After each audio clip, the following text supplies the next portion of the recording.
पक्षांपासून ते राजकारणापर्यंत प्रत्येक घडामोडीवर बारीक नजर ठेवणारा तुमचा हक्काचा लोकल न्यूज प्लॅटफॉर्म ठाणे दर्पण, ठाण्याचं खरं प्रतिबिंब।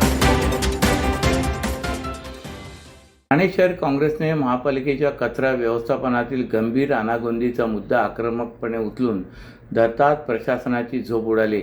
लाखो रुपयांचा खर्च करून बसवण्यात आलेले स्टेनलेस स्टील कचरा डबे अल्पावधीतच गायब झाल्याचा धक्कादायक प्रकार समोर आला असून अनेक ठिकाणी फक्त लोखंडी स्टँड उभे असल्याने या प्रकरणात मोठा घोटाळा झाल्याची शक्यता वर्तवली जाते। या पार्श्वभूमीवर काँग्रेसचे मुख्य प्रवक्ते राहुल पिंगळे यांनी प्रशासनावर थेट हल्लाबोल केला आहे। शहरातील विविध भागात सुस्थितीत असलेले अनेक कचऱ्याचे डबे अयोग्य पद्धतीने बसवल्यामुळे उखडून रस्त्याच्या कडेला व पदपथावर दिवसानुदिवस पडून आहेत।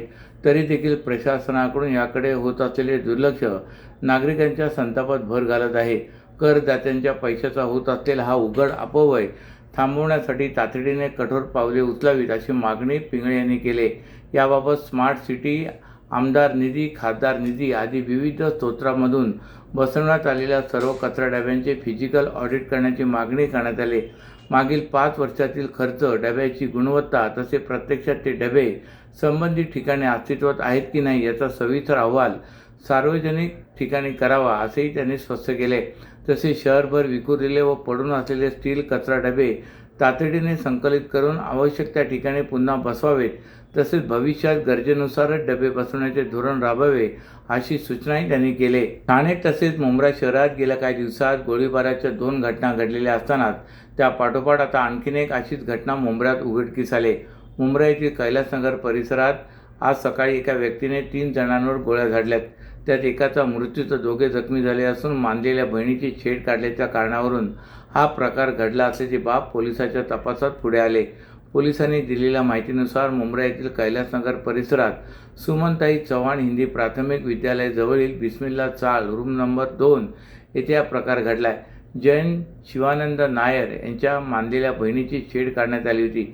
याच कारणावरून त्याचा काही जणांशी वाद झाला। हा वाद चिघळल्यानंतर त्याने संतापाच्या भरात गोळीबार केलाय।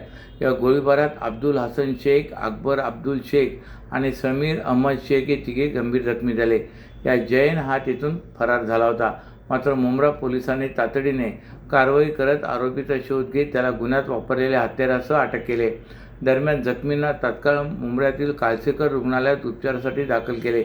उपचारादरम्यान अकबर अब्दुल शेख याचा मृत्यू झाला, तर उर्वरित दोघांवर उपचार सुरू आहेत।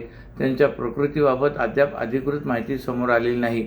या घटनेमुळे कैलासनगर परिसरात काही काळ तणावाचे वातावरण निर्माण झाले होते।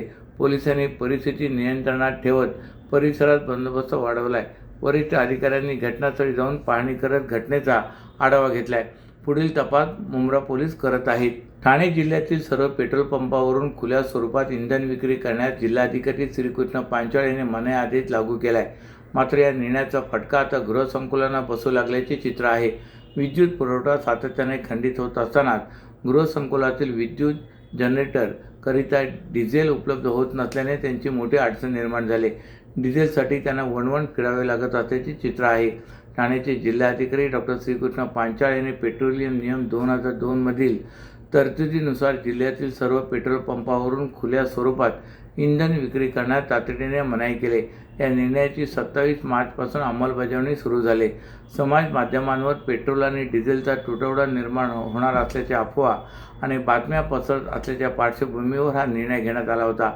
जिल्ह्यात कायदा आणि सुव्यवस्था अबाधित राखण्यासाठी आणि सार्वजनिक सुरक्षेच्या दृष्टीने पेट्रोलसारख्या ज्वलनशील पदार्थांच्या मुक्त विक्रीमुळे कोणतीही अनुचित घटना घडू नये यासाठी प्रतिबंधात्मक उपाययोजना लागू करण्यात आल्या आहेत। जिल्हाधिकाऱ्यांनी निर्गमित केलेल्या आदेशानुसार आता जिल्ह्यातील सर्व पेट्रोल पंप चालकांना पेट्रोल किंवा डिझेल केवळ वाहनांच्या इंधन टाकीमध्येच वितरित करण्याचे निर्देश देण्यात आलेत।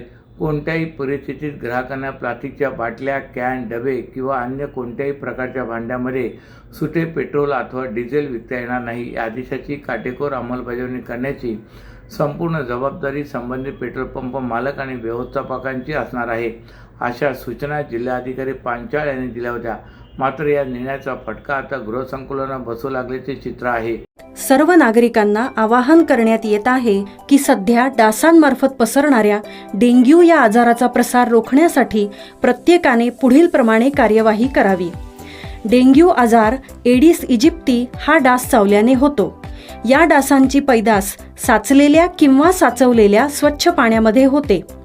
8 दिवसांपेक्षा जास्त दिवस पाणी उघडे व साचून राहिल्यास त्यात डास अंडी घालतात. अंड्यांच्या अळ्या तयार होऊन पुढे डास तयार होतात.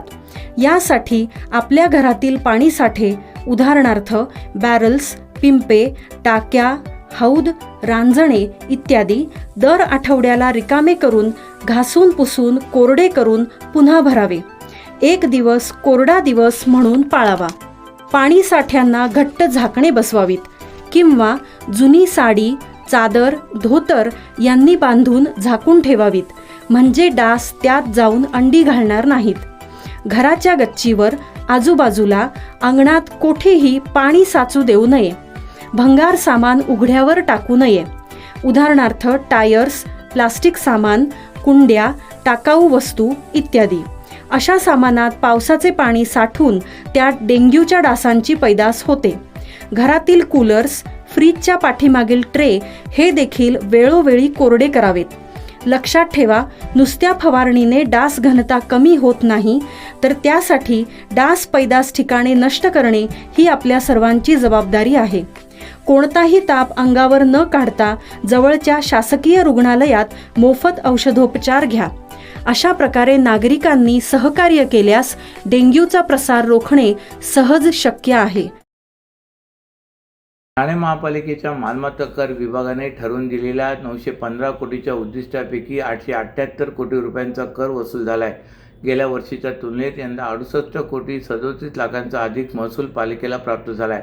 सुमारे 87.37% कर हा डिजिटल आणि इतर आधुनिक माध्यमातून भरला गेला असून ठाणेकर नागरिकांनी ऑनलाईन भरणा पद्धतीला स्पष्ट पसंती दिली. ठाणे महापालिकेने अर्थसंकल्पात मालमत्ता कर विभागाला 915 कोटीचे उद्दिष्ट ठरवून दिले होते. त्यापैकी 878 कोटी 37 लाखांचा कर पालिकेने वसूल केला आहे.